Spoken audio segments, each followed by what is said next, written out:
All right, everybody, welcome back to Anti-War Radio. I'm Scott Horton, and I'm pleased to introduce Dahr Jamail. He's the author of Beyond the Green Zone, and he's live on the telephone right now from Fallujah or Baghdad? Which is it? Welcome back to the show, Dahr. From Baghdad, Scott. I'm talking to you from Baghdad. From Baghdad. All right, well, good to talk to you again. Glad to hear that so far you're safe and sound. Me too.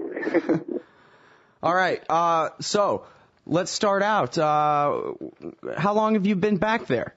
I've been here almost 3 weeks now. I've spent most of the time in Baghdad, although I have been out to Fallujah 2 different times now, one of which I spent the night out there. But mostly we've been working around Baghdad. I see. And so let's start out with Baghdad itself and what you've observed. When was the last time you were there? Not since 05 or 06, right? Yeah, since 2005. It's been a quite long time, 4 years for me. So it's been a very, very interesting experience for me to come back here after 4 years and see what has changed and see with my own eyes all of these claims being made about how things are so much better here. And what I've experienced is that things are very, very different. But I think calling it better is a bit of a stretch. And what I mean by that is, first of all, when we talk about security, it's certainly true to say that violence is way, way, way down. I mean, we've been going around Baghdad fairly free, of course, still being careful, but security here is unbelievable. I mean, when we look at the fact that there's concrete blast walls all over the place, it's hard to go more than a couple of blocks anywhere and not see some sort of concrete and razor wire barricade. There are patrols everywhere. There's still enormous amounts of American patrols. Let's keep in mind there's still 144,000 American soldiers here. There's mercenaries all over the place, and especially Iraqi army and Iraqi police. They are very, very thick in the streets. It's hard to go more than about 4 or 5 blocks anywhere and not see some kind of security someplace. But that said, it makes it rather unsettling because you can imagine living in a place where people are saying, well, yes, there's better security there, but the reality is that it's kind of like living in a police state in that, you know, everything's being watched. There's men with guns everywhere. There's barriers all over the place. And for Iraqis, it's particularly difficult because so many of the neighborhoods in Baghdad that had fierce resistance, places like Ghazaliya, Amariya, and other places like this, like Al-Dora, in Alamiya, they are all completely, literally encircled with 15-foot high concrete blast walls back to back with strictly controlled checkpoints. So people living in these areas, one camp would say, yes, they have security, but on the other hand, you could say, really they're like living in an open-air prison akin to Gaza. It's a very, very intense experience. Well, and I guess most of the fighting over Baghdad has ceased. The neighborhoods that were going to change hands from, one, I guess, it's defined by religious sect, but I guess the divisions are more complicated than that. But for the most part, the Sunnis have been basically driven out of Baghdad, and so the war for those neighborhoods is over. That took place in 06, 07. Well, that's true. Most of the Sunnis have fled. The majority of the people displaced in Baghdad, and let's keep in mind, out of 6 million people who lived here at one time, 1 million of the displaced are Sunni. So their population percentage-wise in the capital city has been dramatically decreased. And then those who have stayed in mainly the neighborhoods I named before, because they are primarily Sunni neighborhoods and therefore had more fierce resistance. As I said, those that are remaining here are basically not living their neighborhood for fear of their life. As I said, their neighborhoods are completely blocked off, very tightly controlled. Access in and out is extremely limited and very, very cumbersome for the people living there. So in that way, Baghdad has been effectively balkanized. It's extremely fragmented, and in that way, it's kind of, to an extent anyway, I don't want to draw the analogy too far, but it is actually reminiscent of the country as a whole. We have the Kurds in the north still pushing for their own state. It's almost already like its own country. You almost have to have a visa just to go into Kurdistan at this point. It's that tightly controlled. And then the south is the south, where it's pushing for federalism. Again, if you go down there and don't have someone with you who is from that area, then you're going to be detained by the police and interrogated. That happened to a couple of colleagues of mine a ways back. So in that way, even the country as a whole is extremely fragmented. So when people say, yes, security is better, the reality is we're basically looking at the aftermath of what, in my opinion, has been a very effective policy of turning sides against each other, classic divide and conquer from the U.S. military here. They've been quite effective at that, buying off the awakening groups up in Al-Anbar to have them on their side, at least for the moment, and then groups that they can't control, just effectively doing instigations and turning them against one another. And what's left now is we have a country where 1 out of 6 people are displaced from their home. We have over 1 million people dead, and we have a situation where people, daily life here, people are very, very paranoid. Even though there is a big lull right now, there's still, on average, about a car bomb a day somewhere in Baghdad, but for here that's considered good security. But people are still going around afraid. You don't know, you don't know about kidnappings. You don't know about car bombs. You don't know if you're going to be pulled over by police and if they'll actually be police or if they're a member of some kind of militia. So that is daily life here. It still is stressful. People are tired. I think that's one of the most common things I've been hearing from Iraqis, whether I'm talking with them about the economic situation or the security situation or any of these things. Consistently, I just keep hearing people say, look, yes, violence is down. We appreciate this lull, but the reality is we're just all very, very tired, and we just want something like a normal life. Well, what about the refugees who are in Jordan and Syria and other countries? Are they coming home? They are not overall. Some are. We can say that there are some people slowly trickling back in, but consistently, I think one of the most staggering things I've seen in the last month is relatively recently there was a UNHCR poll conducted of Iraqi refugees in Syria and Jordan. But between those two countries, there's over 2 million Iraqi refugees alone. And in this poll, they asked people, do you ever intend to go back to your homes in Iraq? And over 90% of the people that they surveyed for this poll said they had no intention ever for the rest of their lives of going back to their homes. Now, in the article that you wrote for Tom Dispatch, you go through the history of the awakening movement, and as you, I think, pretty accurately characterize it, the buying off of what we used to call the evildoers, the Sunni insurgency. Well, I don't think you and I called them that. George Bush called them that. This is a story that I think kind of went underreported.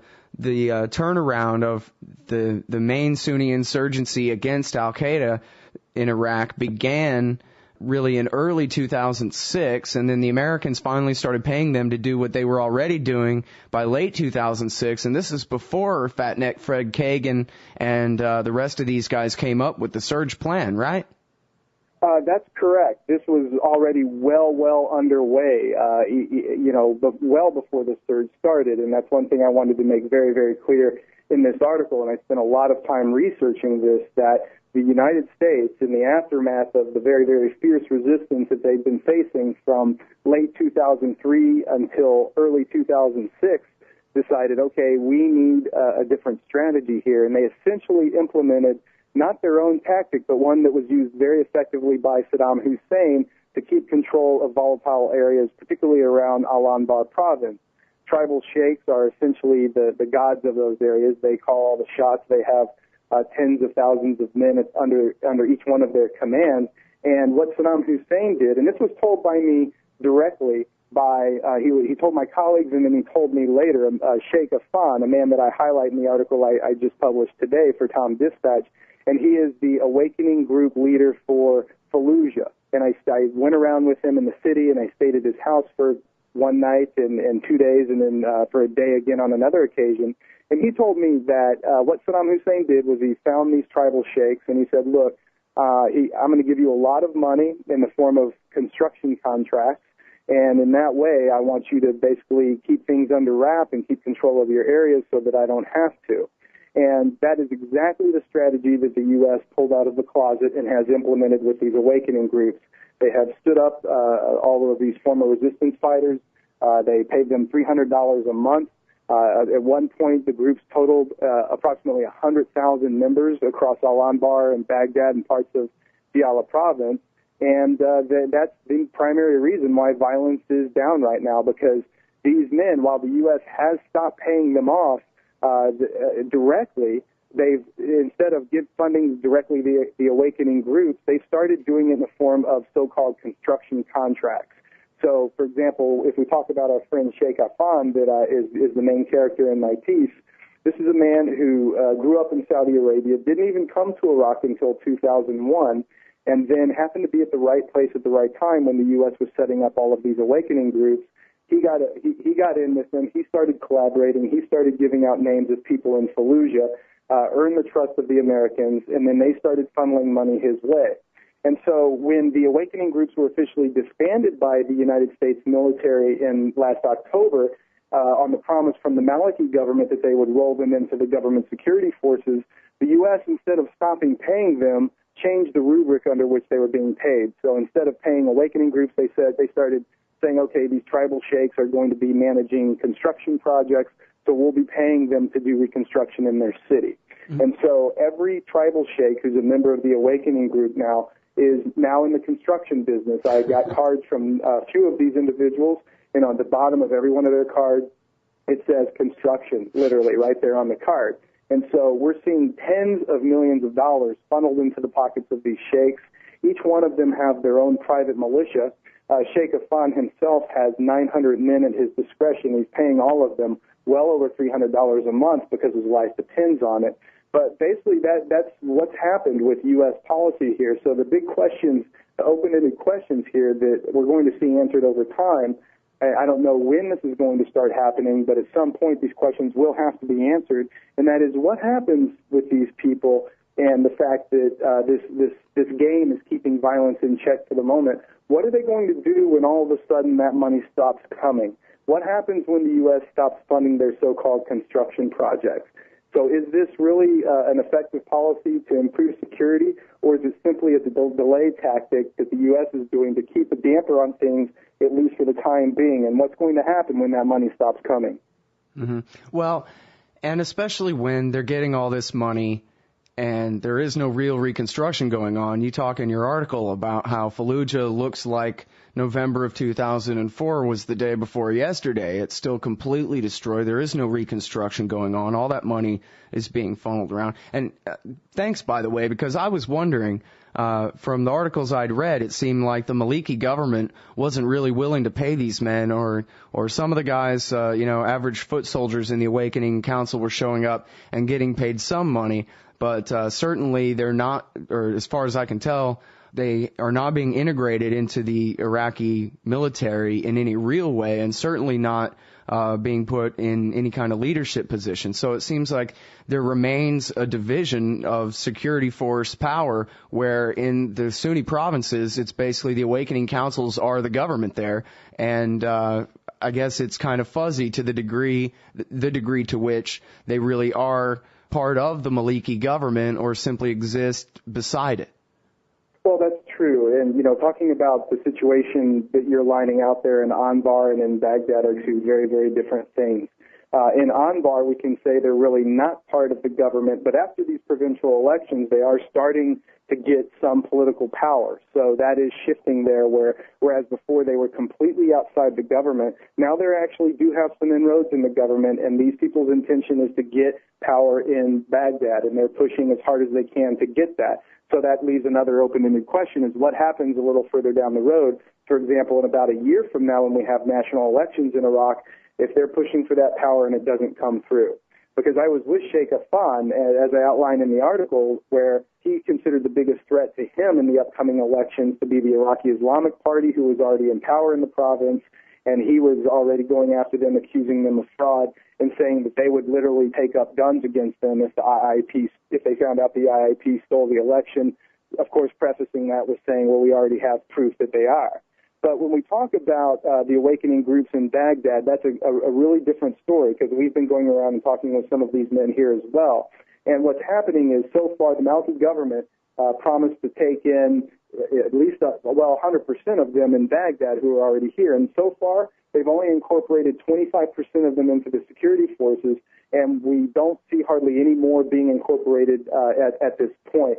And then those that are being incorporated, they're being paid 20, 30, sometimes 50% less than normal Iraqi police and Iraqi army. So there's a very deliberate policy to disenfranchise these people, to anger them, to leave them out in the cold, to really not incorporate them fully into the security forces. And then I can't tell you how many people I've run into who have also, rather than even being paid significant amount of money less than they ought to be paid for their security positions, instead, they're in a situation where they're not being paid at all. But they keep waiting because the government says, look, we're having problems, we're just getting paperwork straight, we are going to pay you. And so these people with hopes of no other job, keep in mind there's about 50% unemployment in Iraq right now, that these people keep going into their job month after month, and we're talking since October. So we're talking about 4 months now. A lot of these guys are going in and haven't been paid once since the U.S. stopped paying them. So again, when does their patience run out? And I can tell you it's already running out. They're angry, they're bitter, they're saying, look, we've been doing what the government asked us to do, we've been doing what the Americans asked us to do, now we're not even getting paid, what are we going to do? There's no other jobs, and they're starting to get very, very angry. And so when we talk about the fact that in Baghdad alone, only 25% of all the awakening members have been incorporated in the government jobs, we're talking about tens of thousands of armed, militarily trained men who, most of whom used to be resistance fighters, who are getting very, very angry and very, very impatient. So again, that's why I just want to keep underscoring how volatile this situation is. And when people say, well, yes, security is better in Iraq, and Iraq is stabilized, and it looks like it's on its way now after this relatively bloodless election the other week, again, there's so many different trends happening here right now that we can point to that really just underscore the fact that this is an extremely volatile situation. This is a phase of the occupation. It will pass, and a new phase will come. And, there's so many sparks, basically, or really dry areas waiting for a spark. So that's why it's very volatile and very dangerous, and this situation is anything but resolved. All right, well, let me ask you this. When I talk with Patrick Coburn, he basically is saying that America has to leave in 16 months, that the status of forces agreement actually is going to be enforced, and that as cynical as we might be about thinking, yeah, right, as though the Americans intend to abide by it, he's saying it's not up to the Americans anymore. As Maliki said the other day, the era of American dominance in Iraq is over. He can do business with whoever he wants and do whatever he wants, and by the way, you have to leave in 16 months. The solderists are, of course, willing to fight for that. I guess they're, for now, seem to be willing to wait out the 16 months. But if the 16 months doesn't happen then, as you say, we're on top of our soldiers are sitting there surrounded by heavily armed men of all different descriptions all over that country. I wonder whether you agree that basically the game is up and America has to go in 16 months, that they just have to no matter what they want to do. I completely disagree. I mean, let's look at the hard facts on the ground and start there. There's 144,000 American soldiers here. There's over 185,000 private contractors here. There's over 50 American bases here. At least 4 of them, and possibly more, are called enduring bases. These are absolutely some of the biggest American military bases anywhere on the planet. I was just on the Tigris River interviewing a fisherman a few days ago, and we went by the green zone because that's where his boat launched from, right across from the green zone, and I got to see the U.S. Embassy, and so I put some pictures of it up on my website. This embassy is absolutely unbelievable, Scott. When you look at this thing, any thinking person who would look at this thing would say, you know what, there is no way the Americans plan on leaving. This is an absolutely massive compound. It's 5 stories high, one of the most beautiful buildings in Baghdad, in a heavily entrenched fortress. There's 2 helipads. I mean, the thing is massive. It's the size of the Vatican City. I'm not exaggerating one bit. And when you couple all of this together and then look at the fact how many troops are being withdrawn right now from Iraq? 0. They're talking about an escalation in Afghanistan. They are not talking about hard physical plans to start drawing troops out of Iraq. We already see the legwork in progress of delay tactics. no, maybe the 16-month plan needs to be 19 months, maybe it needs to be 23 months. All of the generals that are still in charge that were under Bush are still here now. They're the ones pushing for the delayed time frame. And again, Scott, and I know that we've talked about this before throughout this occupation, but we have to watch what they're doing. We cannot watch what they're saying. And this is classic politics. And you know, when I talk to Iraqis about this, they say, look, even a school kid here knows this, especially when it comes to politics. You watch what people do, you do not watch what they say. And when you look at what's happening on the ground here, there is irrefutable evidence that there is nothing happening in Iraq today that supports the idea that the Americans are going to withdraw in 16 months. The fact that Maliki can sit up there and beat his chest in response to Joe Biden's remarks and saying we're not going to be pushed around, Maliki knows more than anyone else that his government does not exist without the full backing of the U.S. occupation. So if the U.S. occupation were to pull out immediately, that government would collapse. And that is the reality on the ground here. But again, I want to just keep coming back to the facts that the U.S. military is showing us here on the ground and the Obama administration, and that is that there is no evidence to support that there's going to be a withdrawal of all U.S. forces in 16 months. I just don't see it happening here in Baghdad at all. There's patrols all over the place. The bases are not being taken down. Instead, they're being augmented and expanded. This is what we're seeing here on the ground right now.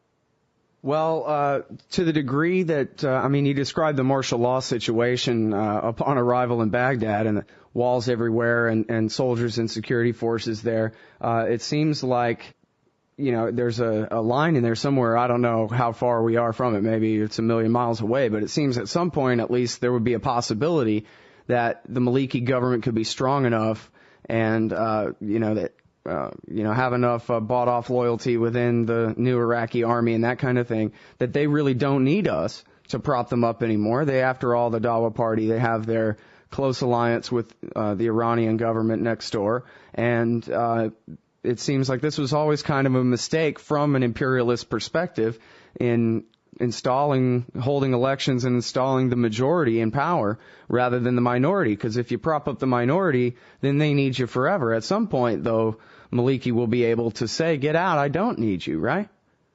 Well, that is a possibility, but and everything you said is correct. It's certainly possible, given time, the way certain trends are going right now, that in 2, 3, 4 years that may become a reality. But again, we can only speculate. We're talking about a time that's quite far off in the future. There is no way anytime soon, though, that the Maliki government is going to have enough power to do this. Just using one example, what we kind of covered earlier, look at these Sawa forces. We have tens of thousands of armed, well-trained fighters now that are not being incorporated into the government. So what happens all of a sudden if they decide they need to turn their allegiances against the government and start fighting for themselves and reignite the resistance? So that right there is going to be a massive, massive problem. The Maliki government really is in no way, shape, or form right now anyway really equipped to handle properly. We're talking 2, 3 years down the line before they could really be in a position where they could say, look, we're demanding the U.S. leave, we want the UN to come in, or, we really want true sovereignty. He can talk tough all he wants between now and then, but until he really has the roots on the ground and doesn't have to rely on the U.S. military or U.S. money anymore to keep his government in place, until that point is reached, there's just really, I don't see how the basic structure of the occupation is going to be changed.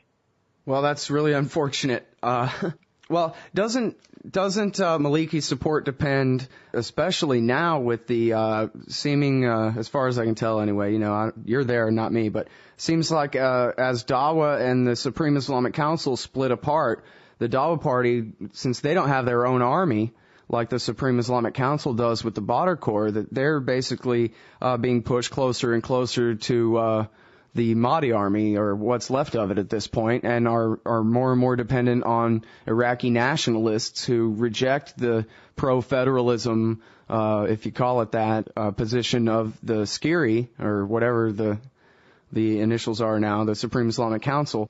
And so, and Sadr's, Muqtada al-Sadr's always really been a hardliner on the nationalist position and on the anti-occupation position. It seems like when you talk about this is just one time period within the occupation, and to not, read too far into it. That's the first thing I think of is, well, right now Sadr is in Iran getting a higher religious rank and authority, or supposedly studying for one there. But his group hasn't gone away, and now the Maliki government is dependent on him. I don't know to what degree compared to dependent on us, but there's certainly a conflict there, don't you think? Yeah, it really, you just underscore how complex the situation is. If we talk about Speedy, we talk about al-Sadr and his militia, and we talk about the Dawa Party, we talk about al-Fadila. All of these groups are completely willing to take up arms against one another. It's a very unstable situation. We look at what's happening with them, and it's really a situation where at any given moment, if one group steps over a line with another group, we're going to have very big problems. So again, there's that situation, and then when we talk about even within the awakening groups, just to give you another example, when I was up in Al-Anbar province, there were two sheikhs that were very vehemently opposed to one another, basically rivals that have an old blood feud in groups. And one of them was talking, actually the leader of the entire awakening movement, Sheikh Abu Risha, was talking that if this other Sheikh Heist playing with the elections and was playing funny games and committing fraud in the elections, then he was going to turn Al-Anbar into the next Darfur. And this is within the awakening group. So it's very, very volatile. It's very unstable, and it's a very complex situation. We can't talk about just one group being against another group. We have to look even within those groups. We're going to see all of these fault lines, and so we're going to have to wait and see. And that's basically where we're at right now. There is political jockeying, positions being sorted out after the last elections. So this period between now and the national election scheduled for almost a year from now is going to be a very, very interesting time. And then I think what will be a very telling moment is in that next national election, when we're going to see who comes into power, and then those who do not come into power, how will they be reacting to that? Mm-hmm. Walden in the chat room is wondering whether the embassy is mentioned in the status of forces agreement. It's pretty clear, when Patrick Coburn broke the story last spring, it had 58 bases in it forever and all this kind of victorious, George Bush's wildest dreams. And apparently by the time they were done getting everybody to agree to it, they even have to submit it to a referendum this July, and all the 58 bases were taken out. Does it address the situation of the embassy, which, again, is like the size of Vatican City, the size of Liechtenstein or something? The status of forces agreement, I have not read all of the fine print of that entire document, but from what I've seen, all I've seen regarding the embassy is that certain guard positions within the green zone, which was renamed the international zone, that was part of the time period leading up to this so-called SOFA agreement.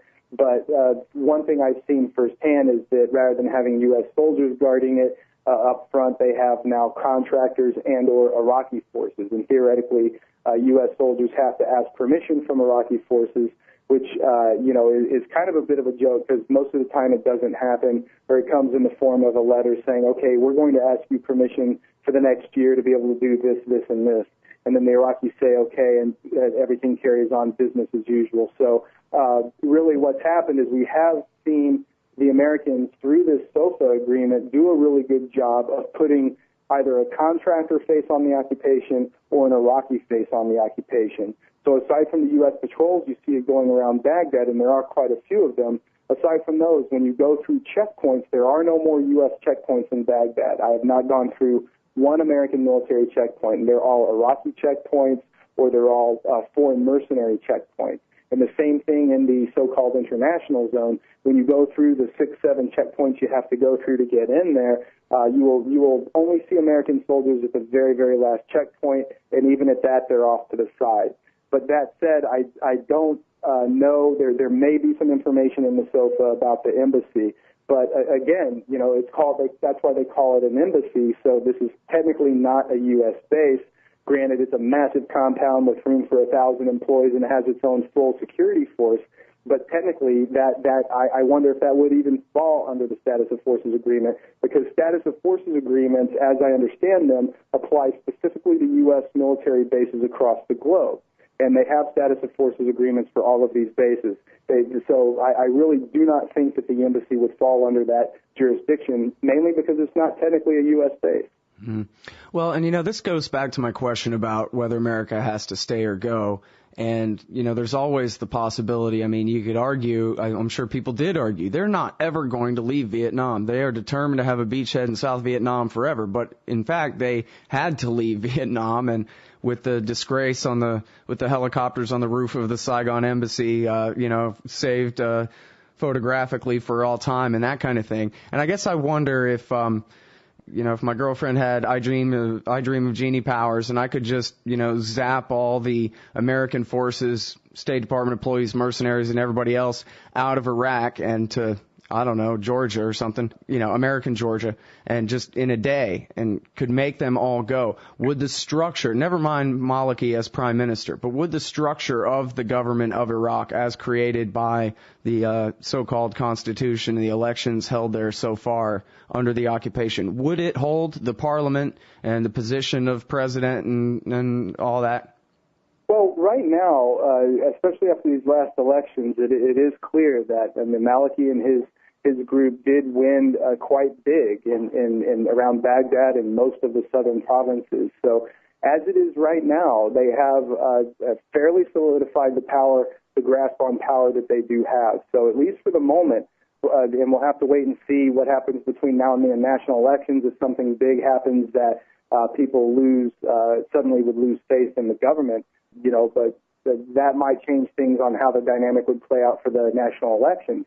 However, for right now, they have done a fairly good job at consolidating power, getting more popular opinion on their side. So it's, at least for the moment, it looks like it's going to be holding until the national election. Mm-hmm. Well, now, Tom Editor there at Tom Dispatch, Tom Englehart, he wrote in the introduction to your essay there at TomDispatch.com today, he talked about Gareth Porter's pieces and what's been coming out from Thomas Ricks from the Washington Post about Petraeus and Odirno and their plan to try to stay forever, but then also to set up the spin for the stab in the back myth, like in Vietnam, so that if anything, if for any reason, any amount of combat forces are moved out of Iraq, and anything bad happens after that, it'll be the fault of all the anti-war people because Petraeus had it won. Petraeus had everything set perfect until Obama or, Dahr Jamail and Scott Horton and the anti-war movement or whoever came and screwed it up. Well, I don't, Scott, you caught me on that one. I don't really know even how to respond to that. It's,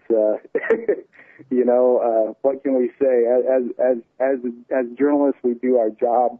We report on what's happening on the ground. When asked our opinion about things, we give our opinion, but otherwise we simply report on what we see happening. And, as journalists, that's all that we can do. And if, people can take that or leave it. And if they don't like that information, then I guess I don't know what to tell them. But, the reality is the reality here on the ground in Iraq. We can look at U.S. policy. That speaks for itself.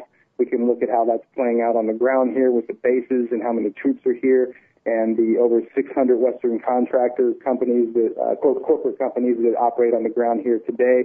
We look at how this is affecting the Iraqi people. And all of this is hard facts, hard reality. There's no opinion in this whatsoever. Mm-hmm. So we report on that. That's our job. And people then have to just deal with that information however they feel that they need to deal with it. Well, I'm sorry, but the problem here is that you're dealing in far too great of detail. And what matters in the conflict over policy in America is broad narratives. And either we're winning or we're losing, or we could have won but we didn't, or we're winning now but if we leave then we'll lose, or if we leave now, then we'll win or whatever. These are the only things that count in determining whether we stay or leave. And as you know, it's been this paradox where the worse things get, the more they say, well, we can't leave now because think how bad it'll be then. And then when the security situation improves at all and violence is down, then they say we can't leave now because it'll get worse again. So somehow there's got to be a concrete refutation of that paradox. Well, absolutely there is, and I think you just kind of lined out the paradox. And at the end of the day, we can come down to the fact that Iraq is not a state of the United States. The United States, theoretically, under international law, cannot have a say in whatever happens in Iraq. And the reality is that over 71% of Iraqis are in favor of a total withdrawal. And when we look at a Maliki administration now here, who is saying, yes, we are going to stick to the 16-month timetable, we're not going to be pushed around, et cetera, that's what's happening here on the ground. And, all of the rhetoric about, well, the U.S. has done so much damage, they have to stay there and try to repair it because it's the moral thing. I mean, I can understand the well-meaning intentions behind that, but the reality is this has been an absolute catastrophe for the Iraqi people, and that's why over 71% favor total withdrawal. Damn the consequences. And if that's what the Iraqi people want, and if Iraq is theoretically a sovereign nation under international law, then that's what should be happening. It's technically nobody's business in the United States, whether it's you, me, or the president, or Congress people, or different lobby groups. No matter what we think should happen in Iraq, it's none of our business because this is not our country. It's the Iraqi people's country, and what they want to have happen is what should happen. And we've already been very clear about what the vast majority of people in this country want to see, and that is a full total withdrawal of all occupation forces in less than a year's time, and that was from a poll taken last September. Mm-hmm. Who's the 30%, Dahr? Well, the remaining 29%, interestingly, 15% of those still favored total withdrawal also, but only until security improved and then held. And then the remaining percent, what does that leave? About 14%, I believe, if my math is correct. The remaining percent were predominantly the Kurds up in the north, which make up about 20% of the population, so it's not even all of the Kurds, but the brunt of the Kurds, of course, are in full favor of ongoing U.S. occupation because, frankly, their survival depends on it. Well, what will happen to them if America leaves and the country is again dominated by Arabs? There's going to be a total bloodbath and war over the oil land up there, or what? What are they afraid of? No, I think it's a question.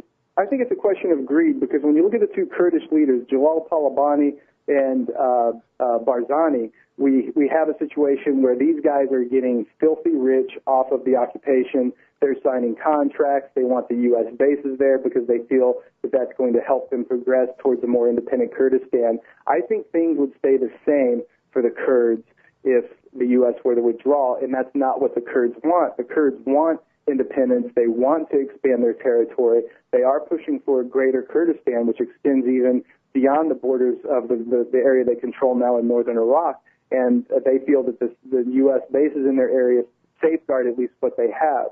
So things would stay the same for them, and that's not what they want. Their leaders, that is. They want more money. They want more contracts. They want to expand their borders, and they're heavily, heavily dependent on the U.S. military remaining there in order for them to further that agenda. All right, everybody, that's Dahr Jamail, unembedded reporter, live on the phone from Baghdad. He's the author of the book Beyond the Green Zone. His website is dahrjamailiraq.com, and you can find his anti-war archives at antiwar.com/Jamail. It's Jamail. Thanks very much for your time on the show today. Thank you, Scott.